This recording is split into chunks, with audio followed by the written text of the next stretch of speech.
مرتضیٰ، پاکستان میں جب اس طرح کے ایشوز آ جاتے ہیں تو خلط مبز ہو جاتا ہے، سیاست کی نظر ہو جاتے ہیں، ایک دوسرے کو الزام دیا جاتا ہے، اس لیے لوگوں کو اصل ایشو سمجھنا وہ مشکل ہو جاتا ہے، اتنی آوازیں اٹھ جاتی ہیں، اتنے الزامات۔ آپ مجھے جلدی بتا دیجئے یہ کاوہ موسوی کون ہیں، یہ ظفر علی کیوسی کون ہیں، اور تیسرا یہ کہ یہ جب لندن ہائی کمیشن میں ہمارے اکاؤنٹ فریز کیے جا رہے تھے تو اس وقت ہماری لیگل ٹیم کیا کر رہی تھی؟ جی سلیم صاحب، ابھی عرفان قادر صاحب نے ایک بات کہی، میں آپ کے سوال کا جواب دینے سے پہلے تھوڑا سا ایڈ کرنا چاہوں گا کہ وہ جو اس وقت انہوں نے کہا کہ 2000 میں جب پرویز مشرف آئے تو ایک زیل تھی کہ باہر بلینز آف ڈالرز یا پاؤنڈز لوٹے ہوئے پڑے ہیں، پاکستان کے لوٹی ہوئی دولت ہے۔ آپ اکثر سنتے ہیں، روزانہ لوگ بات کرتے ہیں کہ وہ واپس لا جائیں گے۔ وہ زیل اگر میں آپ کو بتاؤں وہ ابھی تک قائم ہے، اور جو آپ کا سیکنڈ پارٹ ہے وہ اس سے منسلک ہے کہ زیل کیا تھی کہ واقعی میں جب اس وقت وعدے کیے گئے کہ عام بندہ جو اسٹریٹ پہ چلتا ہے وہ یہی سمجھتا ہے کہ پاکستان کے جو اصل مسئلہ یہ ہے کہ اس کی دولت لوٹی گئی ہے۔ جب باہر جو کیسز شروع ہوتے ہیں تو اس میں دیکھیں آگے جس طرح کا یہاں پر پروسیس ہے، بڑا ٹرانسپیرنٹ سسٹم ہے، وہاں ملتا کچھ نہیں ہے۔ اور یہ آپ دیکھ لیں کہ مطلب 2000 میں جو کانٹریکٹ سائن ہوا، اور جیسے زاہد گشکوری نے کہا کہ آپ صرف یہ کریں کہ پاکستان کو بلینز پڑ گئے، ملا کیا؟ کچھ بھی نہیں۔ اور یہی اسی کی کنٹینیویشن یہ ہے کہ پھر ملاقات ہوتی ہے، جو خبر ہم نے مئی 2019 میں دی نیوز اور جیو پہ چھاپی تھی، جنگ اخبار میں چھپی تھی، اس وقت اس خبر کا کوئی کسی نے نوٹس نہیں لیا، کیونکہ ہم نے اس میں بہت ساری چیزیں ریڈیکٹ بھی کی تھی، سینسر بھی کی تھی، جو جس طرح کے حالات ہیں۔ لیکن وہ خبر جو اس وقت بھی تو یہ جذبہ عروج پہ تھا نا کہ اتنے عرب لائیں گے اور ایک کس کے منہ پہ ماریں گے اور اتنے اس میں منہ پہ ماریں گے، پتہ نہیں تھا کہ اندر کیا ہو رہا ہے۔ جی، تو 2019 کو جو ہماری خبر کیا تھی کہ پاکستان سے لوگ آ کر جو کوہ موسوی ہیں، براڈ شیٹ کے جو سی ای او ہیں، جو لٹیگنٹ ہے پاکستان کے ساتھ، ان کے ساتھ ملاقاتیں کر رہے تھے، کہ نیگوشیٹ کر رہے تھے، چونکہ اس وقت 2018 میں پاکستان کے خلاف جو بڑا فیصلہ آ چکا تھا کہ پاکستان ہار چکا ہے، اور یہ کلیئر ہو چکا تھا کہ اب پاکستان کو صرف براڈ شیٹ کو تقریباً 28 سے 29 ملین US ڈالرز دینے پڑیں گے۔ اس کے بعد اس وقت ایٹ دا سیم ٹائم جو کوہ موسوی ہیں ان کے ساتھ جہاں پر ایک ڈاکٹر پاکس ہیں، ان کی ملاقات ہوئی، ظفر علی کیوسی ہیں، بڑے ویل ناؤن جہاں پر کرمنل لاء کے وہ بیرسٹر ہیں، وہ ملے، اور وہ ایک پورا پروپوزل لے کر گئے یہاں سے وزیر اعظم عمران خان کے پاس، شہزاد اکبر کے پاس، اسد عمر اور دیگر لوگوں سے ملے۔ تقریباً 6 ویکس وہ پاکستان میں ٹھہرے۔ اس عرصے میں ان کی بڑی ہائی پروفائل میٹنگز ہوئی، اور مطلب بہت ہی سیریس لیول پہ آپ کہہ سکتے ہیں۔ اور وہ پروپوزل کیا تھا؟ میں آپ کو مزے کی بات یہ بتاؤں کہ یہ وہی پروپوزل تھا جو براڈ شیٹ کا جو اوریجنل پروپوزل تھا اس کو ایڈٹ کر کے اس کو ری ڈرافٹ کیا گیا تھا اس میں، اور یہ عمران خان کو بتایا گیا کہ آپ اگر ایک نیا کانٹریکٹ دیں جو براڈ شیٹ کی طرز پر ہوگا، براڈ شیٹ تو فیل ہو گئی، لیکن براڈ شیٹ کی طرز کا آپ ہمیں کانٹریکٹ دیں، ہم اس کو this will be based outside of Pakistan کی پولیٹیکل انٹرفیرنس نہ ہو، اور ہم آپ سے وعدہ کرتے ہیں کہ 100 بلین US ڈالر تک کے پاکستان کے پیسے باہر پڑے ہیں وہ لائے جائیں۔ اس میں ایک بات جو میرے سورسز بتا رہے ہیں، اور یہ شہزاد اکبر نے بھی ان سے پوچھا کہ آپ بتائیں کہ ہم مانتے ہیں کہ آپ کے پاس 100 بلین US ڈالر ہے، آپ تھوڑا سا کوئی ثبوت دکھا دیں، کوئی ایک اکاؤنٹ دکھا دیں،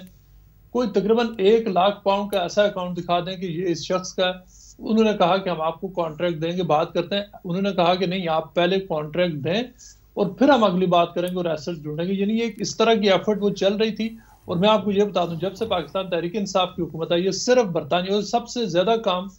یہ اس طرح کے پروپوزل بنانا اور اس طرح کے وہ کانٹریکٹ جو پونزی اسکیمز ہیں، یہ برطانیہ سے چلتی ہیں۔ یہاں سے مختلف لوگ گئے ہیں اور انہوں نے جا کے حکومت سے ملے، بڑے سیریس لیول پر لوگوں سے ملے، اور یہی کہانی سناتے ہیں کہ پہلے سب جھوٹ تھا، اب آپ ہمیں ایک دفعہ چانس دیں، ہم آپ کو لوٹی ہوئی دولت لا کے دیتے۔ ابھی تک یہ سلسلہ جاری ہے، اب تک 8 سے 10 ایسی میٹنگز ہو چکی ہیں۔ اچھا، آپ کے اس وقت کی سٹوری میں بھی جنرل ملک کا نام تھا، تو یہ کون ہیں، اور وہ آپ کو کہاں سے، ویسے سورس تو نہیں پوچھنا چاہیے لیکن آپ کو کہاں سے ملی تھی وہ ڈیٹیلز؟ دیکھیے، اس سورس کا، میرا جو اوریجنل سورس تھا وہ پاکستان میں تھا۔ مجھے سب سے پہلے کسی سے پاکستان میں کسی بڑے ٹرسٹڈ سورس سے انہوں نے ٹپ آف کیا تھا، اور انہوں نے بتایا تھا کہ تقریباً 3 سے 4 دفعہ لوگ یہاں سے جا چکے ہیں، اور مختلف لوگ جا رہے ہیں، اور جو کوہ موسوی سے وہاں پر ڈیلنگ کر رہے ہیں۔ یہ جو کیفے روج کی جو میٹنگ کا جو کہہ رہے ہیں کوہ موسوی، یہ میٹنگ ضرور ہوئی ہے۔ اب جس شخص کے بارے میں وہ کہہ رہے ہیں کہ انہوں نے جنرل مالک بتایا، یا جو بھی، مجھے اس میں ایگزیکٹلی یہ ایک ڈیبیٹیبل بات ہے، لیکن یہ میں آپ کو بتاؤں کہ بڑے ہائی لیول کے لوگ آتے تھے، ان سے ملتے تھے، اور یہ والی میٹنگ ایکچولی ہوئی تھی، کیونکہ ہم نے اس وقت اس کو اپنے یہاں پر جو سورسز تھے جو کچھ لوگوں نے ٹرانسپورٹ دی تھی ایٹسٹرا، ہم نے سب ڈبل چیک کیا. اس کے بعد ہم نے 3 مہینے اس پر کام کرنے کے بعد ہم نے یہ سٹوری چھاپی تھی کہ یہاں پر اس طرح کی ہم نے 2 باتیں کہی تھی. ایک تو یہ کہ اس طرح کی ایک نئی ڈیل کی بات ہوئی ہے، اور یہ کہ کوے موسوی کے ساتھ جہاں پر لندن میں میٹنگ ہوئی اور جہاں پر ان سے کہا گیا کہ آپ کے ساتھ اگر ایک نیا کانٹریکٹ کرتے ہیں. 2 باتیں ہوئی تھی صاحب. ایک تو یہ کہ ہم آپ کے جو اس وقت جو اماؤنٹ ان کے خیال، انہوں نے کہا کہ آپ 17 سے 18 ملین میں جو پرانا براڈ شیٹ کا کیس ہے وہ سیٹل کر لیں، لیکن انہوں نے یہ کہا کہ ہم آپ کو ایک مزید اگر کانٹریکٹ اچھا وقت بھی کم ہے تو اگر بریفلی آپ مجھے جلدی اس کا سوال کا جواب بھی دے دیں کہ یہ ہائی کمیشن کے اکاؤنٹ جب فریز ہو رہے تھے تو ہمارے لیگل ٹیم اس وقت وہ کیا کر رہی تھی، اور یہ اتنے جلدی کابینہ واقعی مجبور تھی کہ اس کی منظوری دے دے ان کی پیمنٹ کی؟ دیکھیے اس کیس میں صافی صاحب پاکستان کو تقریباً آج سے 4 سال پہلے یہ سمجھ لینا چاہیے تھا کہ وہ کیس ہار چکے ہیں اور کوئی وے آؤٹ نہیں ہے. لیکن میں آپ کو مختصراً یہ بتاؤں گا کہ پاکستان کے پاس کوئی لیگل اسٹریٹجی تھی نہیں. انہیں پتہ ہی نہیں تھا کہ اس کیس کو سیٹل کرنا ہے، پے کرنا ہے یا بھاگنا ہے یا ڈیفالٹ کرنا ہے. ان کو کچھ نہیں پتا تھا، لہٰذا ان کو جہاں پر پیمنٹس روکنی چاہیے تھی وہاں انہوں نے پے کی، جہاں پر پے کرنی چاہیے تھی وہاں پر انہوں نے اس کو روکنے کی کوشش کی. میں آپ کو اس کی مثال یہ دیتا ہوں کہ پاکستان کے پاس اگر تو دیکھیں پاکستان کے اکاؤنٹس میں اگر یہاں پیسے ہوتے ہی نہ تو کوے موسوی فریزنگ آرڈر نہ لیتے. اور انٹرسٹنگ بات یہ ہے کہ پاکستان میں وہاں پر کیبنٹ میں میٹنگز ہو رہی ہیں، پیسے اپروو ہو رہے ہیں، کوے موسوی کو پتا تھا کیا آ رہا، ان کو ٹپ آف کیا جا رہا تھا. پیسے یہاں پر لندن میں یو بی ایل کے اکاؤنٹ میں جس دن لینڈ ہوئے اس کے 24 آورز کے اندر انہوں نے لندن ہائی کورٹ میں اپلیکیشن ڈال دی کہ یو بی ایل کے اکاؤنٹ میں پاکستان سے پیسے آ گئے ہیں، اتنی اماؤنٹ آئی ہے، لہذا مجھے فریزنگ آرڈر دے. انہوں نے کورٹ سے فریزنگ آرڈر دے دیا چونکہ آلریڈی ان کے پاس یہ آرڈر تھے کہ وہ کیس جیت چکے ہیں، لہذا اس میں تو ان کے لیے بہت آسان تھا وہ لینا. زاہد ڈومیسٹکلی آپ یہ نیب کے کوئی آڈٹ کا کوئی انتظام ہے، اور اسی طرح جو پروزیکیوٹرز ہیں، وکلاء ہیں، باقی یہ سلسلہ ہے، اس پہ کتنا ابھی تک خرچ ہوا ہوگا ایک اندازاً؟ اور اس کے جواب میں ریٹرن تو ہمیں چیئرمین صاحب بتا رہے ہیں کہ ہم نے اتنے جو ریکوریز کی ہے. جہاں تک میری معلومات ہیں جو آفیشر اس وقت انگیج تھے، اب زیادہ تر وہ نیب کا حصہ نہیں ہیں، اس میں یہ بات سامنے آئی تھی کہ کم از کم 5 کروڑ 80 لاکھ روپے میں 117 جو ایڈوائزر کنسلٹنٹ یا لوکل فارم تھی پاکستان میں، ادروائز وہ اسسٹ کر رہی تھی ان انٹرنیشنل فارمز کو یہ پیسے ڈھونڈنے کے لیے یا کیسز کی تیاری کے لیے، جس طرح 24 ملین روپیز ایکسکلوسیولی جو کہ سوئس اکاؤنٹس کا کیس جب کانٹیسٹ کر رہا تھا پاکستان، اس کے لیے خرچ کیے گئے تھے. تو کل ملا کے 10 کروڑ کے قریب خرچ اس وقت تک کیا جا چکا تھا، اور میرے پاس تو وہ نام بھی ہیں اور پیسے بھی انہوں نے کتنے لیے ہیں وہ بھی میرے پاس ہیں، اور میں اتھارٹی کے ساتھ آپ کو ان لوگوں کے نام بتا سکتا ہوں، 3-4 کے تو ابھی بتا دیتا ہوں آپ کو. بتا دیں. جس طرح شہزاد اکبر صاحب اس وقت تھے، یہ مرزا شہزاد اکبر نیب کے ساتھ پروسیکیوٹر تھے، جی جڑے ہوئے تھے اس وقت، لیگل ایڈوائزر تھے. کتنی ادائیگی ہوئی ہے ان کو؟ جو میرے پاس اس وقت کی جو معلومات تھی ان کو 2003 سے 10 تک کی ہیں یہ. جی 10 تک کی ہیں، اور دورانیہ مختلف ہو سکتا ہے. وہ 48 لاکھ تھی. اصغر رانا صاحب تھے، ان کو بھی 32 لاکھ کے قریب پے کیا گیا تھا. مس مدینہ خان تھیں، احمد حیات لق تھے، نوید سعید خان تھے، فخر حیات تھے، غضنفر عباس سندیلہ تھے، lieutenant colonel retired Iqbal Hashmi. اس لانگ لسٹ جو میں آپ کو بتا سکتا ہوں، ان کے پیسے بھی بتا سکتا ہوں. اچھا یہ جو ایک اہم کریکٹر ہیں طارق فواد ملک، اس کا میں نے وہاں کی ایکٹیویٹیز کا پھر مرتضیٰ سے بھی جاننا ہے، یہ کیا کریکٹر ہے اور ان کا کیا کردار رہا ادھر پاکستان میں؟ جو لنڈن کا پارٹ ہے مرتضیٰ پہ چھوڑتے ہیں، اس کی زبردست انویسٹیگیشن تھی. پاکستان میں اس کی ایک اور دلچسپ سٹوری ہے.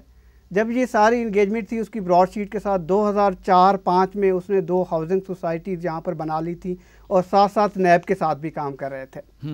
یہاں پر وہ کسی دور میں بیٹھتے تھے، ان کو آفس بھی ملا ہوا تھا. تو اس نے لوگوں کو، یہ میرے پاس آفیشیل ڈاکومنٹ ہے نیب کے، جس کی بنیاد پہ اتھارٹی پہ نیب نے ان کو آفس دیا ہوا تھا. نیب نے اس کو آفس دیا ہوا تھا. 2004-05 میں اس نے وہ ہاؤسنگ سوسائٹیز بنا لی، اور باقاعدہ 2005 میں اس کے خلاف انکوائری شروع ہو گئی، کیونکہ لوگوں سے اس نے پیسے لینا شروع کر دیے. اور 2005 میں سپریم کورٹ آف پاکستان نے اس کی ایک ہاؤسنگ سوسائٹی پہ سو موٹو نوٹس لے لیا. اچھا. جس کی وجہ سے 2007 میں اس نے 110 ملین روپے یعنی کہ 11 کروڑ سے زیادہ لوگوں سے سوینڈلنگ کا ورڈ، چیٹنگ کا ورڈ یوز کیا ہوا، یعنی کہ فراڈ تھا بہت بڑا. نیب خود انکوائری کر رہا تھا اس کی، یہ براڈ شیٹ کے ساتھ بھی جڑا تھا، نیب اس کی انکوائری کر رہا تھا. 2007 میں وہ پاکستان سے بھاگ گیا. نیب نے تحقیقات مکمل کی، اس کی تمام پراپرٹیز اور پلاٹس اور ہاؤسنگ سوسائٹیز یہ اس کو فریز کر دیا گیا، اور 2009 میں نیب نے اس کے خلاف ریفرنس فائل کر دیا۔ اچھا، نیب پشاور میں اس وقت اس کا کیس پڑا ہے عدالت میں، وہ مفرور ہے، پاکستان کو مطلوب ہے، اس کی اہلیہ بھی اس میں شامل ہیں۔ عرفان قادر صاحب، یہ جو سلسلہ یہ تو ہمیں کچھ عجیب نظر آ رہا ہے کہ جو ادارہ کرپشن کے خاتمے کے لیے بنایا گیا ہے وہ خود کرپشن کا ایک بڑا ذریعہ بن رہا ہے، کئی معاملات میں پاکستان کی سبکی اور رسوائی کا ذریعہ بن رہا ہے۔ آپ اس پورے دور کو جب دیکھتے ہیں تو کون کون ہے ذمہ دار اس نیب کا یہ حشر کرنے کا اور پاکستان کی بدنامی اور رسوائی کا اتنا سامان کرنے کا؟ سب سے پہلے تو آپ یہ پاکستان میں احتساب کے عمل کو سمجھیں اور نیب کو سمجھیں۔ نیب جو تھا اس سے پہلے 1997 میں ایک احتساب ایکٹ بنایا گیا تھا، اس کے تحت اس وقت کی حکومت نے بہت سارے کیسز اپنے جو سیاسی مخالفین ہیں ان کے خلاف بنائے تھے۔ 99 میں جب جنرل مشرف آ گئے تو انہوں نے نیب بنا دیا، اور نیب میں وہی کیسز انہیرٹ کر لیے جو 1997 کے تھے، جو بہت سارے سیاسی حریف جو تھے ان کے خلاف بنائے گئے تھے۔ اب یہاں پہ اگر آپ دیکھیں تو اس وقت جنرل مشرف کے ٹائم پہ جو نیب کی کارکردگی ہے اس میں دو چیزیں بڑی واضح ہیں۔ ایک تو یہ ہے کہ نیب نے بینکس کو ریہیبلیٹیٹ کرنے میں بہت امپورٹنٹ رول ادا کیا تھا، اور اربوں روپے کی جو ریکوریز ہیں بینکس کے، جو لوگ لون لے کے بھاگ گئے تھے اور جو دے نہیں رہے تھے وہ سب لون واپس ہوئے تھے، اور وہ میں سمجھتا ہوں کہ ایک کامیابی تھی۔ اس کے ساتھ ساتھ لارج سکیل پبلک سکیمز جو تھے وہاں پہ بھی نیب کی خاطر خواہ ریکوریز تھیں۔